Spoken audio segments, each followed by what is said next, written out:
La semana pasada, porque la semana pasada estuvimos viendo, fue fruto de compartir, pero hace 2 semanas estuvimos hablando acerca de una de las cosas que Pablo le dice a Timoteo. Y una de las cosas que Pablo le dice a Timoteo es que no presten atención a fábulas y genealogías interminables. Y vimos lo que Calvino pensaba sobre ese texto, vimos también lo que otro comentarista reconocido como William Barclay también enseñaba sobre ese texto, y vimos también la opinión de otro comentarista importante como Guillermo Hendrickson acerca de ese texto. Y lo que Pablo le está diciendo aquí a Timoteo es que Timoteo manda a los falsos maestros que no enseñen fábulas y genealogías interminables. En otro lugar pone fábulas judaicas, que no lo enseñen y no se enfrasquen en situaciones y en hablar de cosas que en realidad no edifican.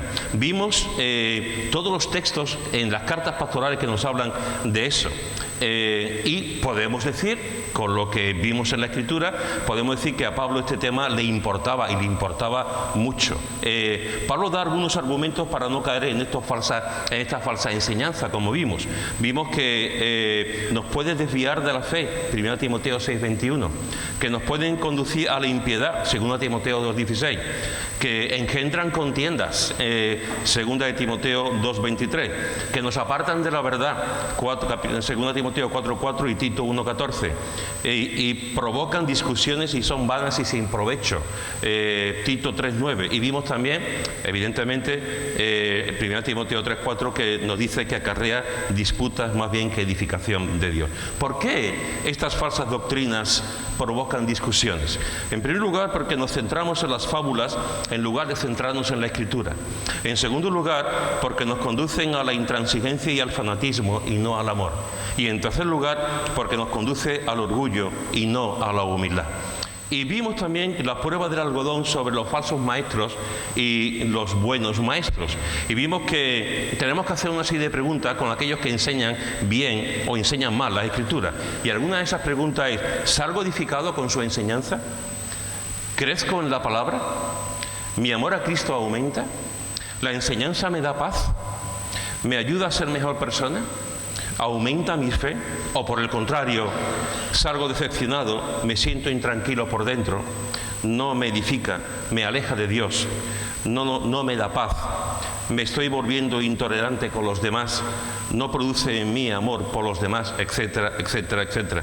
Y vimos que los maestros bíblicos aman las Escrituras, aman a los hermanos en la fe y enseñan para edificar y no para confundir ni para provocar discusiones. Y vimos algunos textos sobre esto. Cuando tú ves eso fue lo que vimos hace 2 semanas. Cuando tú lees las cartas pastorales, una de las cuestiones que sale continuamente en las 3 cartas es la importancia que se le da a la doctrina. La importancia que Pablo le daba a la doctrina. Hoy vamos a usar mucho la palabra de Dios, porque no veo otra manera de poder hacerlo. Por lo menos, yo, como sabéis, no soy muy bien tonto en muchas cosas. Y hoy, por mucho que he intentado, voy a intentar condensarlo, pero vamos a usar mucho la palabra porque creo que es más importante de lo que yo pueda decir.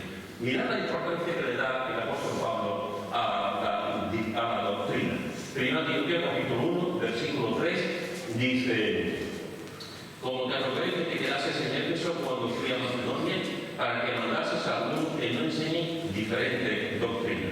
Versículo 10, dice, versículo 8, pero sabemos que la ley es buena si uno la usa legítimamente, conociendo esto, que la ley no fue dada para el justo, sino para los transgresores y desobedientes, para los impíos y pecadores, para los irreverentes y profanos, para los parecidas y matricidas, para los homicidas, para los fornicarios, para los sodomitas, para los secuestradores, para los mentirosos y perjuros, y para cuanto se oponga a la sana doctrina. Capítulo 4, versículo 1. Pero el Espíritu dice claramente que en los últimos tiempos algunos apostatarán de la fe, escuchando a espíritus engañadores y a doctrinas del demonio.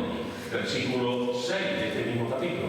Si esto enseñas a los hermanos, serás buen ministro de Jesucristo, nutrido con las palabras de la fe y de la buena doctrina que has seguido. Y el versículo 16 dice: ten cuidado de ti mismo y de la doctrina. ten cuidado y persiste en ello.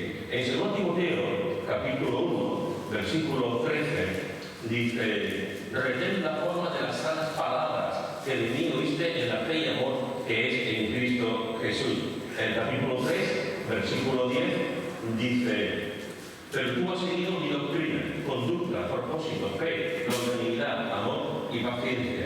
En el capítulo 4, versículos 2 y 3, dice: que prediques la palabra, que instes a tiempo y fuera de tiempo, redacuye, reprende, exhorta con toda paciencia y doctrina, porque vendrá un tiempo cuando no sufrirán la sana doctrina, sino que teniendo comenzado de oír, se abandonarán maestros conforme a sus propias concupiscencias y apartarán de la verdad el oído y se volverán a las fábulas. Tito, capítulo 1, versículo 9, dice: retenedor, hablando del obispo, hablando del pastor, hablando de los requisitos que tiene que tener, dice el versículo 7: porque es necesario que el obispo sea irreducible, como administrador de Dios, no soberbio, no iracundo, no dadorino, no pendenciero, no codicioso de ganancias deshonestas, sino esperador, amante de lo bueno, sobrio, justo, santo, dueño de sí mismo, retenedor de la palabra fiel tal como ha sido enseñada, para que también pueda exhortar con sana enseñanza y convencer a los que contradicen. Y en el capítulo 2, versículo 1 dice: pero tú habla lo que está de acuerdo con la sana doctrina. Y por último, en el capítulo 2 también, versículos 9 y 10, dice: exhorta a los siervos a que se someten a sus amos, que agraden en todo, que no sean respondores, no defraudando, sino mostrándose fieles en todo, para que en todo adornen la doctrina de Dios nuestro Salvador. Es decir, hermano, creo que no cabe ningún tipo de duda con todo esto que hemos leído, que la doctrina es muy importante. La doctrina es muy importante. La doctrina es lo que nos nutre, lo que nos enseña. No se puede decir en ningún momento dado, no se puede decir que a Pablo no le importase la doctrina. No se puede decir que a Pablo no enseñase a Pablo, a Timoteo y a Tito la importancia de enseñar la doctrina. Pero fijaros que no solamente encontramos estas indicaciones en las cartas pastorales. Jesús le daba muchísima importancia a la doctrina, muchísima importancia. Un tema que muchas veces pasa desapercibido en la enseñanza de Jesús, en la vida de Jesús, pero Jesús le da muchísima importancia a la doctrina. En Mateo capítulo 7, versículo 28 leemos: y cuando terminó Jesús estas palabras, la gente se admiraba de su doctrina. En Mateo 22, 23 leemos: oyendo esto, la gente se admiraba de su doctrina. En Marcos 1, 27 leemos: y todos se asombraron de tal manera que discutían entre sí diciendo: ¿qué es esto? ¿Qué nueva doctrina es esta que con autoridad manda uno a los espíritus inmundos y le obedecen? En Juan 7:16 leemos: Jesús le respondió: mi doctrina no es mía, sino de aquel que me envió. Y en Juan 18:19 leemos: y el sumo sacerdote preguntó a Jesús acerca de sus discípulos y de su doctrina. Pero no solamente a Jesús se enseñaba doctrina y lo reconocía la gente. La Iglesia le daba muchísima importancia a la doctrina.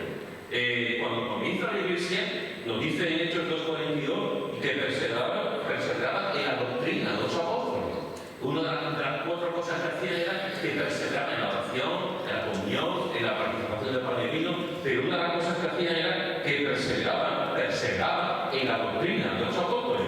En el capítulo 5 de Hechos, en el versículo 28, dice que el Sanedrín le dijo a Juan y a Pedro: habéis llenado a Jerusalén de vuestra doctrina. Habéis llenado a Jerusalén de vuestra doctrina. Y así podríamos continuar, hermano. Y podríamos hablar de Romanos, de 1 Corintios, de Efesios, de 1 Tesalonicenses, etcétera, etcétera, etcétera, etcétera, acerca de la importancia que la Escritura le da a la doctrina. Si la palabra de Dios le da tanta importancia a la doctrina, si la Escritura le da tanta importancia a la doctrina, si Jesús le da tanta importancia a la doctrina, ¿por qué la doctrina tiene mala fama? ¿Por qué la doctrina tiene mala fama entre mucha gente, entre muchos pueblos de Dios, entre muchos creyentes? ¿Por qué la gente piensa que la doctrina es de otro mundo y para otros? Cuando el capítulo de la palabra de Dios nos habla muchísimo de la doctrina. ¿Por qué tiene esa mala fama? Yo no sé exactamente por qué tiene esa mala fama. Pero hay algunas indicaciones, algunas cosas por las que la gente puede pensar que tiene mala fama. Hay gente que dice: en nuestra iglesia no se predica acerca de la doctrina, sino de la Biblia, como si eso fuese normal. Hay gente que otros dicen, las doctrinas dividen, que el amor une.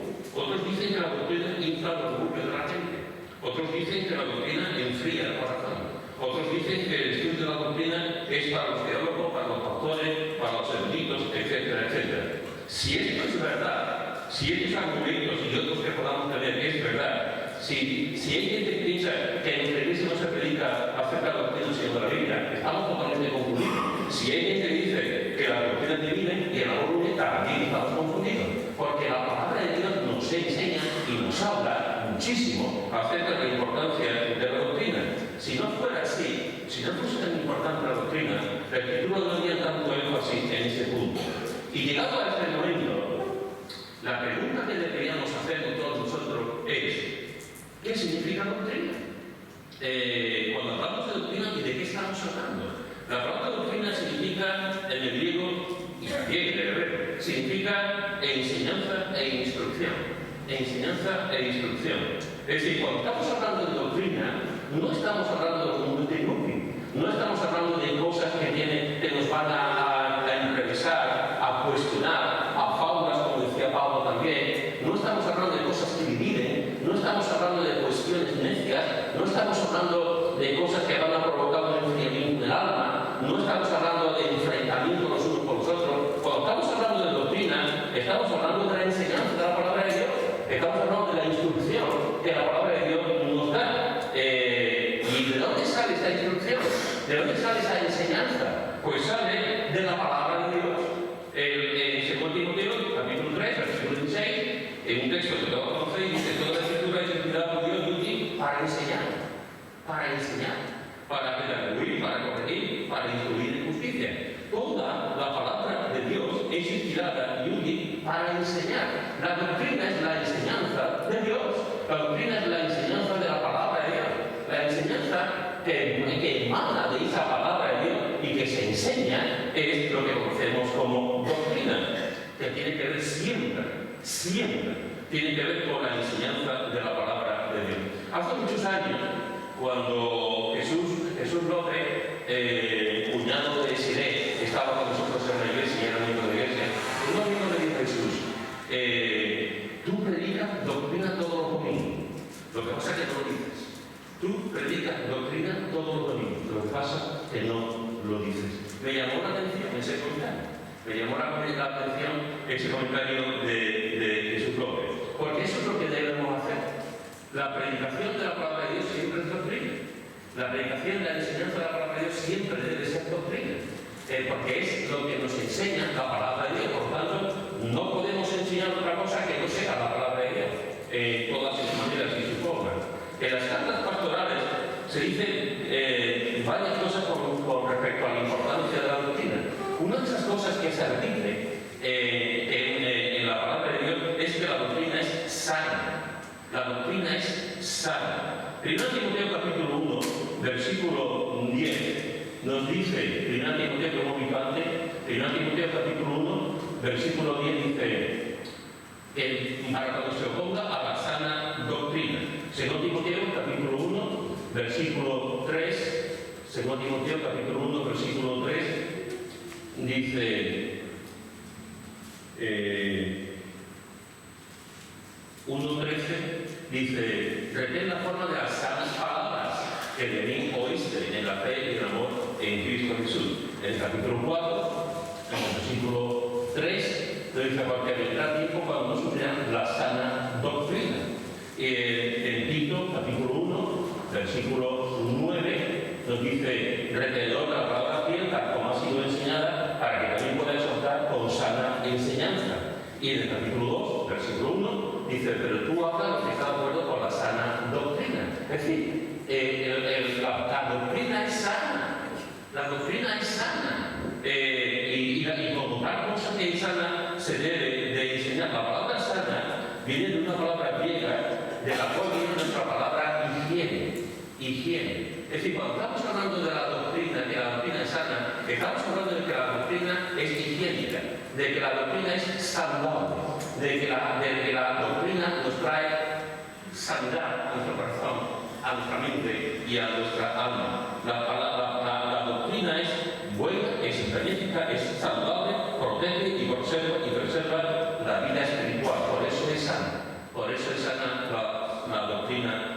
emana de la palabra. Y Pablo recalca los frutos de la fe sana y de la enseñanza sana. La doctrina es sana porque se predica y se enseña, como he dicho, la palabra de Dios. En Tito, en el capítulo 1, en el versículo 9, volvemos a leer: retenedor de la palabra fiel como ha sido enseñada, para que también pueda exhortar con sana enseñanza. Aquí está hablando que el pastor debe exhortar con sana enseñanza. En el capítulo 1, del versículo 13, nos dice también a los cuales, el versículo 13 dice: este testimonio es verdadero, por tanto, repréndelos duramente para que sean sanos en la fe. Otra de las funciones del predicador es que reprenda para que sean sanos en la fe. En Tito capítulo 2 también, versículo 2, nos dice que los ancianos sean sobrios, serios, prudentes, sanos en la fe. Sanos en la fe. Y después, en el capítulo 2, versículos 6 y 7, dice: exhorta a sí mismo a los jóvenes que sean prudentes, presentando virtud en todo como ejemplo de buenas obras, en la enseñanza mostrando integridad, seriedad, palabra sana e irreprochable.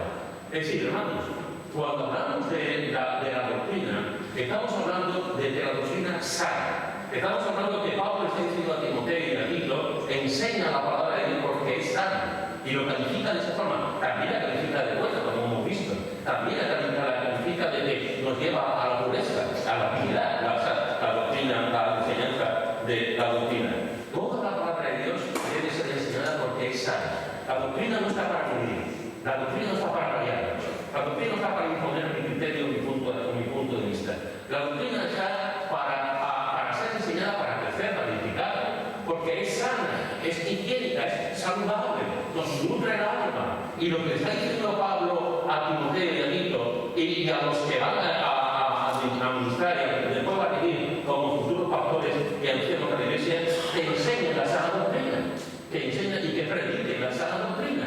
Y el calificativo lo da él porque es sana y nos ayuda en el alma. La doctrina es sana porque nos advierte contra las doctrinas diabólicas. Por eso es sana las doctrinas. Mirad lo que dice en 1 Timoteo capítulo 4, versículo 1 al 5. 1 Timoteo capítulo 4, versículo 1 al 5.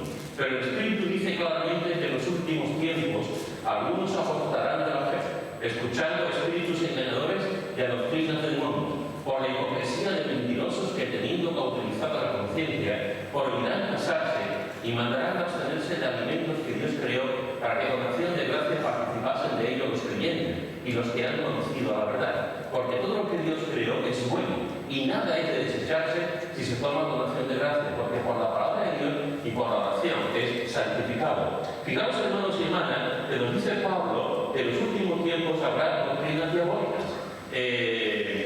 Y Pablo da dos argumentos. Hay muchos argumentos, hay muchos argumentos de la Escritura para que nos hablen de las doctrinas que tienen que ver con los demonios. Pero Pablo da dos ejemplos concretos acerca de estas doctrinas del demonio. La primera que da es la de prohibir casarse. Es decir, hay un momento en que en la iglesia los responsables de la iglesia prohibirán casarse. Eso no es bueno. De hecho, hay una iglesia mayoritaria que prohíbe a sus responsables casarse. Cuando la palabra de Dios no enseña en ningún momento eso. Lo que enseña es que el obispo debe estar casado. Sin embargo, ya no solamente en esa religión, digamos, mayoritaria en nuestro país, que ha prohibido casarse a sus responsables, a sus sacerdotes, sino incluso en la propia iglesia evangélica se puede dar el caso de personas que prohíban casarse a otros. En la iglesia de Nueva Vida hay un hermano que, Joti, hay un hermano policía que se quiso ir de misionero a Turquía. Lo puedo decir, se puede escuchar porque es un testimonio público. Se quiso ir de misionero a Turquía y en la iglesia donde él estaba, el lugar donde estaba, era una iglesia para entenderlo, porque no me gusta mucho el esto, pero una iglesia muy conservadora. Hay iglesias conservadoras y hay iglesias súper conservadoras. Y esa iglesia era muy conservadora. Él hizo una serie de estudios, tenía reuniones con el pastor principal de ese grupo que vivía en Barcelona, y la idea era irse a Turquía con los misioneros. Pero el pastor le dijo que debía dejar a su novia. Debía dejar a su novia porque su novia no tenía los requisitos espirituales para ser la esposa de un misionero. Él estaba saliendo con una chica en ese momento, después se casó con ella. Estaba saliendo con una chica y le dijeron que tenía que dejar de salir con ella para irse de misionero a Turquía. Él no lo hizo, gracias a Dios. Él no lo hizo, pero no fue a Turquía. No se fue a Turquía como misionero. Alguna vez he contado que y vinieron a la iglesia en 2 o 3 ocasiones una pareja de hermanos, un matrimonio precioso. Él cantaba muy bien, ella también, pero él cantaba mejor y componía muy bien. Y muchas veces vinieron allí a la congregación a cantar y estar con nosotros. Y se fueron a otra ciudad, yo vivía en Córdoba, se fueron a otra ciudad. Y en la otra ciudad empezaron a ir a una iglesia. Y al cabo de un tiempo de estar allí, esa iglesia de corte extremista también, si una era extremista por la parte derecha, la otra digamos de la parte extremista por la parte izquierda. Era una iglesia muy carismática. Y en esta iglesia le dijeron a él que tenía que dejar a su esposa. Estaban casados, los de Coquirán eran novios, pero en este caso estaba casado. Que tenía que dejar a su esposa porque no reunía las condiciones espirituales para un hombre de Dios como era él. Yo conocí a esa pareja. Y esto mismo que estoy contando lo conté hace 3 o 4 domingos en Nueva Vida, a raíz de una predicación. Y un hermano que estaba presente en la iglesia estaba haciendo así con la cabeza. Y le dije, ¿y por qué haces así con la cabeza? Y me dijo que él sabía también ese hecho. Él conocía a esa pareja y sabía lo que esa iglesia había hecho. Esto es normal. Esto es normal. Los pastores, los obispos, como decían, los diáconos, los líderes de la iglesia, tienen la responsabilidad de decirle a una pareja de novio que no se case. ¿Es normal que los líderes espirituales de la iglesia le digan a un matrimonio que se divorcie cuando la palabra de Dios nos enseña todo lo contrario? No y no. En un momento dado, si una persona no está de acuerdo con una pareja que se va a casar, yo por ejemplo, a lo mejor no estoy de acuerdo con una pareja que no se va a casar, porque veo que se van a estrellar y veo que va a durar un par de años esa boda. Yo a lo sumo que puedo hacer es decir, no caso porque mi conciencia no me lo permite. Es lo sumo que puedo hacer, pero yo no puedo prohibir a una pareja de novio que se case. Yo no puedo decir a una pareja de novio no casar porque va a nuestra vida. Yo en un momento dado puedo dar alguna indicación, alguna cosa, pero no tengo autoridad para eso. Ni tengo autoridad, mucho menos, para decir a un matrimonio que se separa, cuando la palabra de Dios me enseña todo lo contrario. No tengo autoridad, ningún pastor, ningún responsable de iglesia, por mucho que se diga, tiene autoridad para decir a un matrimonio que se divorcie. En todo caso, si el matrimonio va mal, si la situación va mal, que Dios le dé sabiduría al pastor para saber lo que tiene que hacer en la consejería. Pero no puedes decir yo, en muchas ocasiones, cuando han venido matrimonios, y han venido tristemente varias veces, cuando han venido matrimonios y me han dicho que la situación está muy mal y están incluso planteándose divorciarse, yo no puedo decirles que se divorcien. Tampoco puedo decirles que se junten. Tampoco puedo decirles que ellos vivan un infierno toda su vida. Tampoco puedo decirles que tienen que estar casados porque esa es la voluntad de Dios y independientemente de lo que ocurra. Yo no puedo tampoco decir eso. Pero lo único que se puede decir es hacer lo que creáis correcto. Es su responsabilidad. Hacer lo que creáis correcto. Y en un momento dado, pues os apoyaré, estaré con vosotros, intentaré que la iglesia os ame, que sigamos juntos y con todas las consecuencias, pero yo no puedo prohibirle, no puedo decir a un matrimonio os tenéis que separar. No puedo. La palabra de Dios no me da autoridad para eso. Ni la tengo ni la quiero. Y sobre todo porque la palabra de Dios no me la da. Entonces, cuando Pablo está diciendo aquí que en los últimos tiempos vendrán doctrinas del demonio, nos da un ejemplo. Prohibirán casarse y tendrán la poca vergüenza de decirle a la gente, con este no, con esto no es tu novia, esto no es tu novio, se puede orientar, se yo no soy Dios. Y por supuesto, decirle a un matrimonio que se separe es terrible, es terrible. Así que fijaros que es una cosa que dice el apóstol Pablo en cuanto a las doctrinas de los demonios, pero da otro ejemplo también de la doctrina de los demonios, que es que prohibirán abstenerse de alimentos que Dios creó. Prohibirán abstenerse de alimentos que Dios creó. El Nuevo Testamento, hermano, nos enseña que los alimentos provienen de Dios, que son creación de Dios y podemos comer de todo gracias a Dios. Y ahora que dice en Hechos, en el capítulo 10, Hechos capítulo 10, versículo 9 al 15. Hechos capítulo 10, versículo 9 al 15. Al día siguiente, mientras ellos iban por el camino y se acercaban a la ciudad, Pedro subió a la azotea para orar, cerca de la hora sexta, y tuvo gran hambre y quiso comer, pero mientras le preparaban algo le sobrevino un éxtasis, y vio el cielo abierto, y le descendía algo semejante a un gran lienzo que atado de las cuatro puntas era bajado a la tierra, en el cual había de todos los cuadrúpedos terrestres y reptiles y aves del cielo. Y le vino una voz: levántate, Pedro, mata y come. Entonces Pedro dijo: Señor, no, porque ninguna cosa común o inmunda he comido jamás. Volvió la voz a él la segunda vez: lo que Dios limpió, no lo llames tú común. Esto se hizo 3 veces.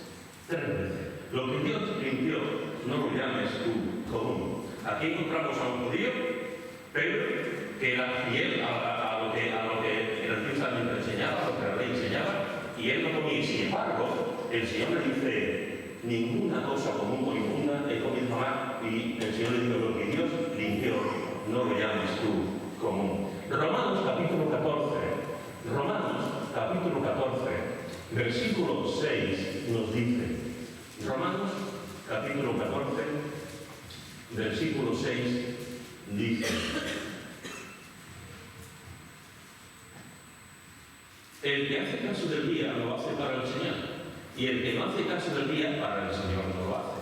El que come, para el Señor come, porque da gracias a Dios. Y el que no come, para el Señor no come, y da gracias a Dios.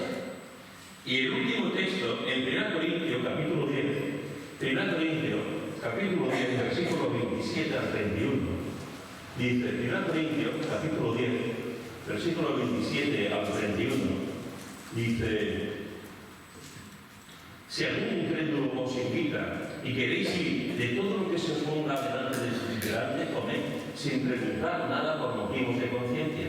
Mas si alguien os dijere: esto fue sacrificado a los ídolos, no lo comáis, por causa de aquel que lo declaró, ni por motivo de conciencia, porque del Señor es la tierra y su plenitud. La conciencia, digo, no la tuya, sino la de otro. Pues ¿por qué se ha de juzgar mi libertad por la conciencia de otro? Si yo con agradecimiento participo, ¿por qué he de ser censurado por fines de mi gracia? Si pues coméis o veis o hacéis otra cosa, hacedlo todo para la gloria de Dios. Es decir, hermanos, la palabra de Dios nos enseña que hay 2 doctrinas de demonios. Y Pablo dice, hay más, pero Pablo está hablando y da 2 ejemplos concretos. Una es que prohibirán casarse y la otra es que prohibirán abstenerse de alimentos que Dios creó. ¿Sabéis? Hay que tener mucho respeto por los alimentos, sí. Hay que respetar la opinión del hermano, sí. Yo conozco a un hermano que come de todo, pero no come morcilla. Sin embargo, su esposa come morcilla. Su esposa come morcilla. Él no come morcilla porque cree que no debe comer sangre, aunque ese es un alimento que lo come, y sin embargo su esposa come morcilla.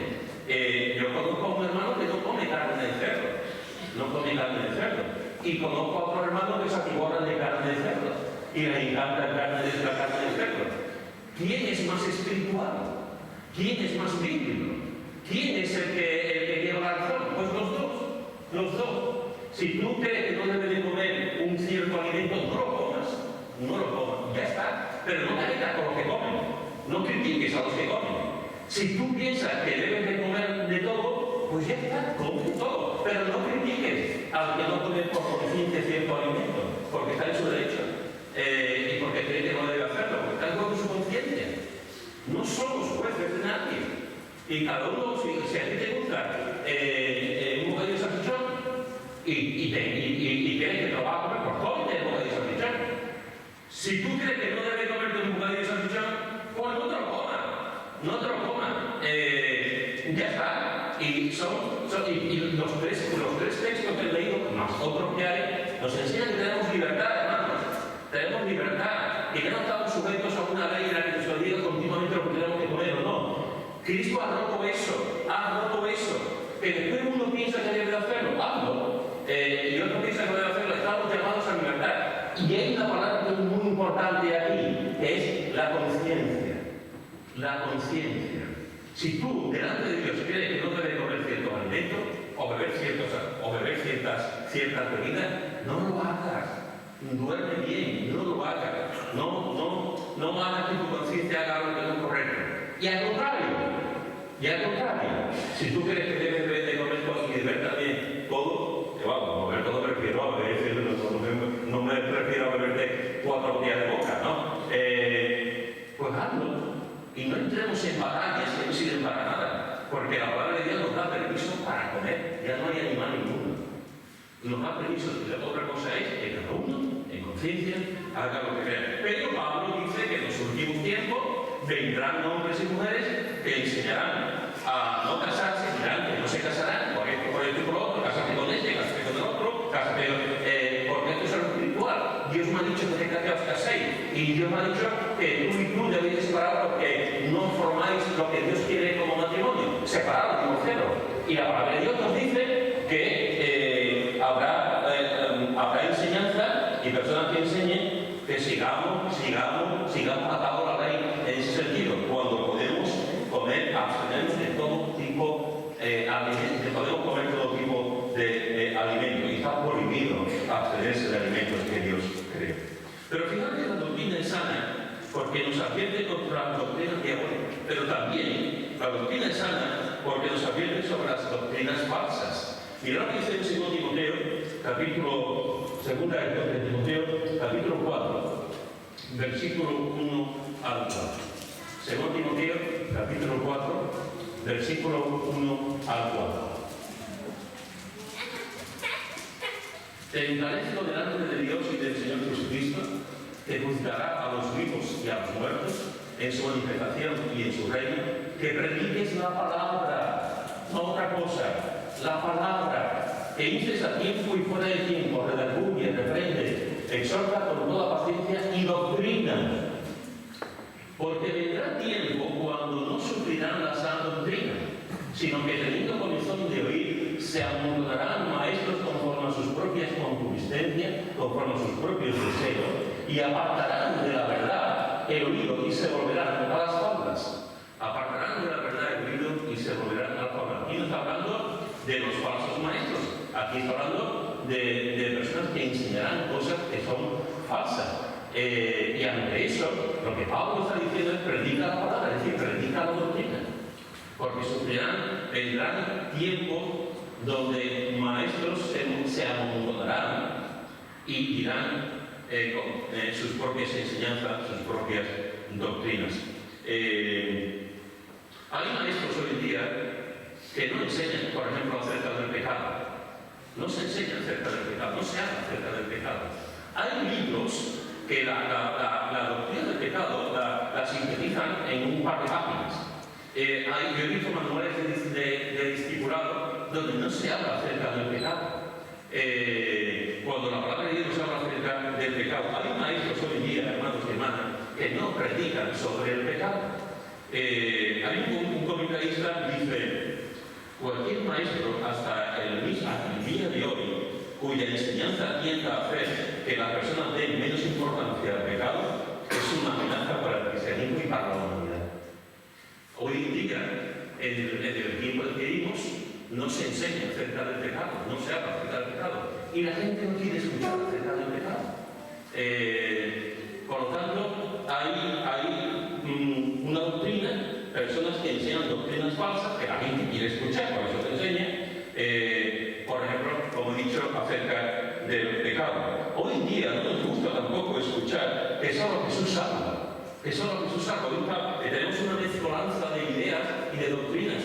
Tenemos un capuchino en el que hay gente que dice: yo he escuchado y he leído desde la parte evangélica, no estoy hablando de otro grupo, de la parte evangélica, he escuchado y he leído de maestros que te dicen que uno que siga su doctrina, que siga su fe, ¿por qué no va a ser salvo? ¿Por qué no va a ser salvo? Si uno es un buen musulmán, ¿por qué no va a ser salvo? Si uno es un buen hindú, ¿por qué no va a ser salvo? Si uno es un buen judío, ¿por qué no va a ser salvo? Si uno es un buen testigo de Jehová, ¿por qué no va a ser salvo? Etcétera, etcétera, etcétera, etcétera.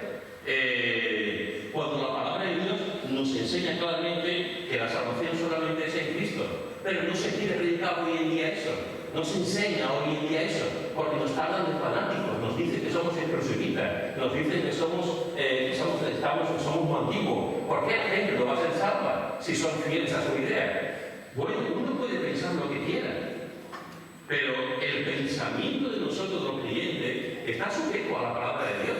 Uno puede pensar lo que quiera, pero el pensamiento está sujeto a la palabra de Dios. Y la palabra de Dios nos dice que solamente hay un mediador entre Dios y el hombre, que es Jesucristo. Y la palabra de Dios nos enseña que solamente en Cristo tenemos la salvación, no en ninguna otra cosa. Que ha habido grandes hombres y mujeres que han enseñado que son religiosos, no lo descarto, ni mucho menos, lo sé. Pero lo que nos dice la Escritura es que la salvación solamente es por la fe en Cristo. No la fe en la Iglesia evangélica, no es la fe en la enseñanza, no la fe en ciertos cometidos, en ciertas filosofías. Lo que la palabra de Dios dice es que somos salvos por la fe en Cristo. Solo Jesús salva. Pero no se quiere enseñar porque la gente tampoco quiere escucharlo. Y los que lo predican se pueden sentir atacados. Entonces hay doctrinas falsas que nos enseñan que no se porta ahora del pecado. Con que tengas buena voluntad, un buen deseo, una buena actitud, es suficiente. Hay doctrinas, personas que enseñan que no hace falta decir que Jesús salva, porque son fieles en la religión o en el sitio, en el estado en el que viven. Hay gente que dice que hoy en día no se debe enseñar que se deba venir a la iglesia, que no es importante venir a la iglesia, y que la iglesia es algo totalmente voluntario. Cuando la palabra de Dios le da muchísima importancia a la iglesia, todas las cartas están dirigidas a la iglesia, todo se habla, todo es acerca de la iglesia. Las cartas de Apocalipsis son a la iglesia, toda la enseñanza que podemos ver tiene que ver con la iglesia. Jesús es el cabeza de la iglesia, el fundador de la iglesia.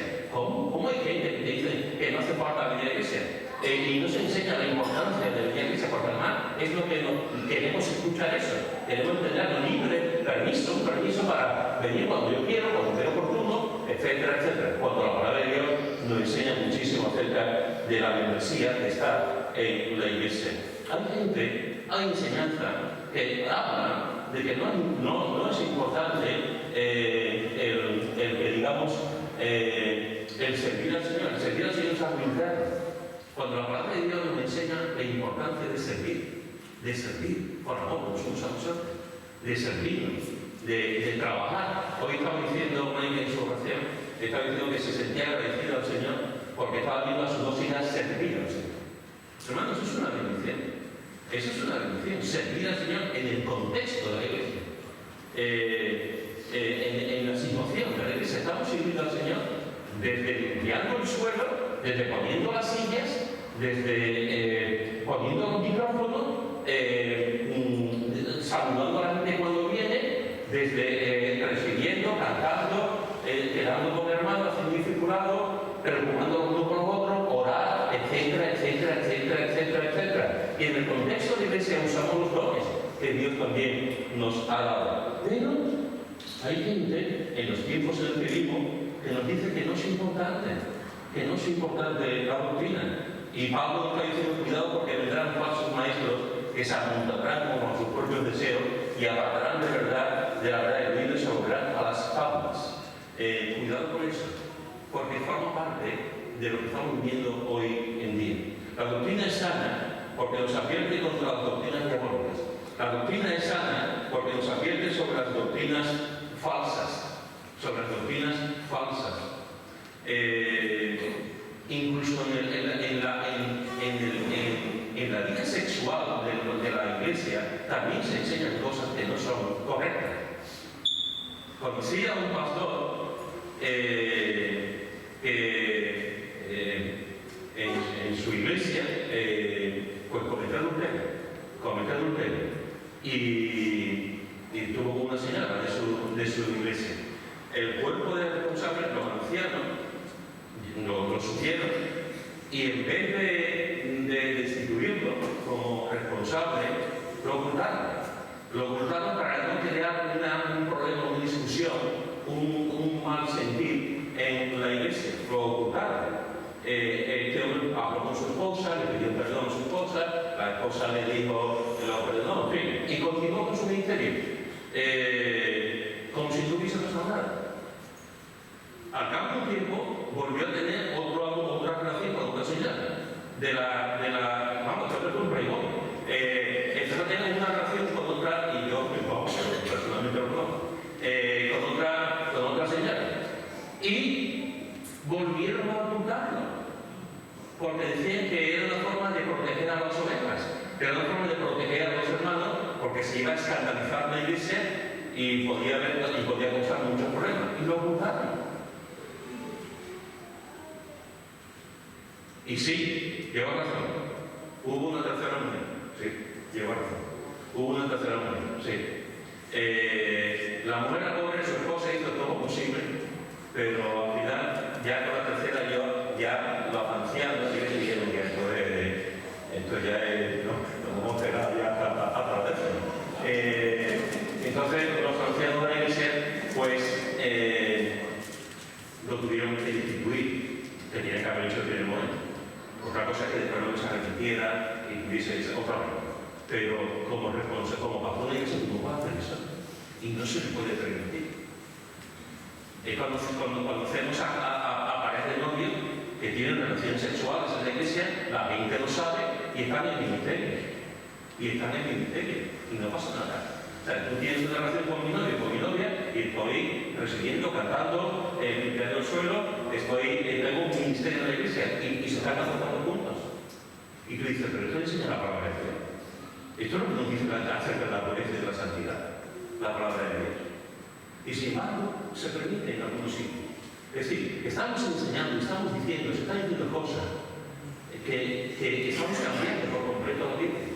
Estamos cambiando por completo lo que la Escritura nos enseña. Hace poco, David me comentó de una persona que él conoce y yo conozco, que es pastor en Madrid, y que yo lo conozco porque tuve un campamento de niños y de jóvenes conmigo. Y me comentó David que este pastor pues va a pastorear, no sé si lo habrá hecho ya, y va a pastorear una iglesia de homosexuales. Y David es interesante porque David me dijo, ¿y sabes lo que me ha comentado este hermano? Y digo, no, ¿qué te ha comentado? ¿Qué pensará Pedro que se entera de eso? ¿O qué va a pensar Pedro que se entera de eso? Pues, hermanos y hermanas, son cosas que hoy en día, ¿qué problema hay para que una pareja no tenga relación y sí va a enseñar? ¿Qué problema hay para no hablar acerca del pecado si el judaísmo tiene que se enseña acerca del pecado?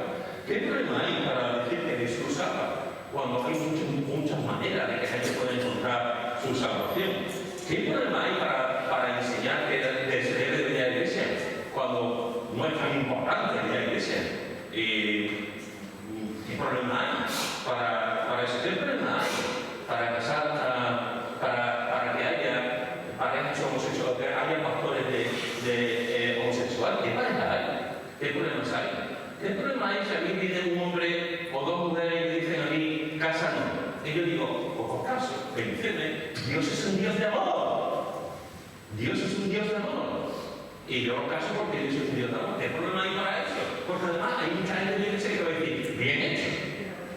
Porque el amor es para lo más importante, es el legado de Dios para nosotros. Olvidando por completo la enseñanza de la palabra de Dios.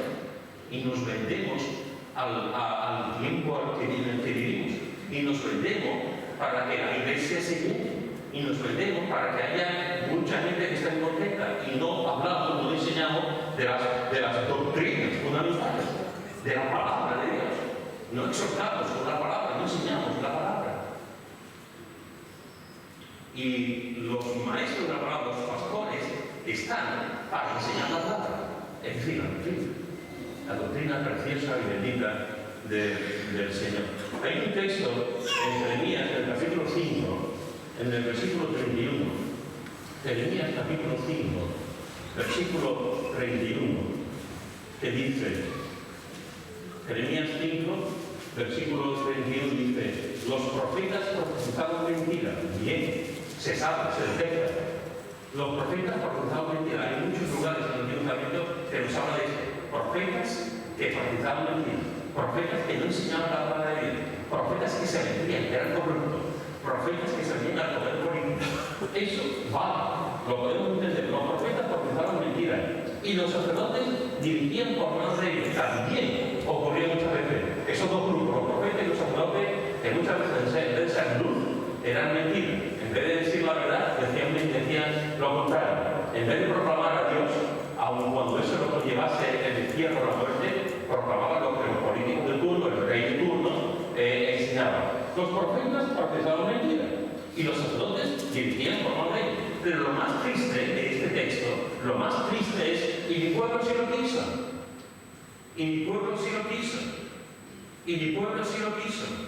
Cuando el pueblo le había dicho, hasta aquí, el pueblo se tiene que haber levantado. Y el pueblo tiene que haber dicho, no queremos a profetas falsos. El pueblo tiene que haber dicho, no queremos a sacerdotes falsos, que no nos enseñan la palabra de Dios.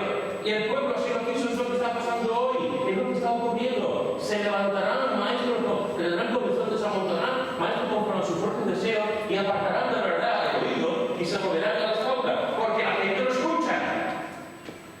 Porque la gente lo escucha. Y porque en la iglesia se escucha ese tipo de cosas. Y la gente les da igual.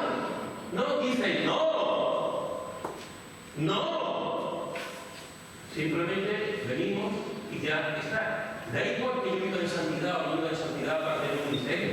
Da igual que yo lea la Biblia o no lea la Biblia para hacer algo. Da igual mi testimonio en la calle, mi testimonio en el trabajo. Da igual para poder hacer. Da igual la enseñanza que me dan, que me den. Da igual cuando no es igual. Cuando no es igual, y mucho menos. Hermanos y hermanas, la doctrina, la bendita doctrina, es sana. Y la doctrina es sana porque nos hace predicar y enseñar la palabra de Dios. La doctrina es sana porque nos advierte contra las doctrinas diabólicas. La doctrina es sana porque nos advierte sobre las doctrinas falsas. Y la doctrina es sana porque nos ayuda a saber lo que es bueno y lo que es correcto. Si tú estás sobre la roca, si tú estás nutrido de doctrina, si tú conoces al Dios Trino, si tú conoces lo que la palabra de Dios nos enseña, podrán venir falsos maestros de fuera y de dentro, y no serás tocado, no serás confundido, porque conoces la buena doctrina. ¿Por qué es importante la buena doctrina? Pues es muy importante, tremendamente importante, porque nos habla mucho. He dado el ejemplo de Pablo en toda su carta, hablando que da el ejemplo de Jesús, te da el ejemplo de la iglesia primitiva, te he puesto ejemplos de la importancia de la doctrina. ¿Por qué es importante que los pastores y los líderes de la iglesia sepan doctrina? Para enseñar doctrina. Para enseñar doctrina. ¿Por qué es importante que le pidamos a los que son maestros de la palabra? Le pidamos, enséñanos la palabra. Enséñanos la palabra. Recuerdo una vez a un hermano, y ya está con el Señor, recuerdo una vez que hablando con él de otra iglesia, me decía, yo tengo hambre de la palabra de Dios. Yo tengo hambre de la palabra de Dios. Los creyentes debemos tener hambre, no de filosofías de buena sutileza, no de pedagogías interminables, no de fábulas, no de contiendas. Debemos tener hambre de la santa doctrina. Debemos tener hambre de la palabra de Dios. Y esa palabra de Dios, hermanos y hermanas, es la que nos va a nutrir, la que nos va a alimentar y la que va a hacer que podamos crecer juntos en la palabra de Dios. Si tú sigues igual, en tu vida espiritual sigues igual a hace 5 años, ahora algo está pasando, algo está fallando. Porque la palabra de Dios nos enseña que creciendo en el conocimiento de nuestro buen Dios y Salvador Jesucristo. Que tenemos que ir madurando, que tenemos que ir amando cada día más al Señor. Y parte importantísima de eso es la palabra de Dios, la doctrina. Yo no quiero a maestros que me enseñen acerca de historias. Yo no quiero a maestros que me enseñen acerca de leyendas. Yo no quiero a maestros que me enseñen sus propios sueños o sus propias ideas. Yo no quiero a maestros que me cuenten cuentos. Yo no quiero a maestros que provoquen contiendas y luchas. Yo no quiero a maestros que me mareen con una perdiz.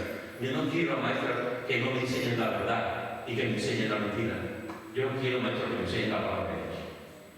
Porque tenemos que tener hambre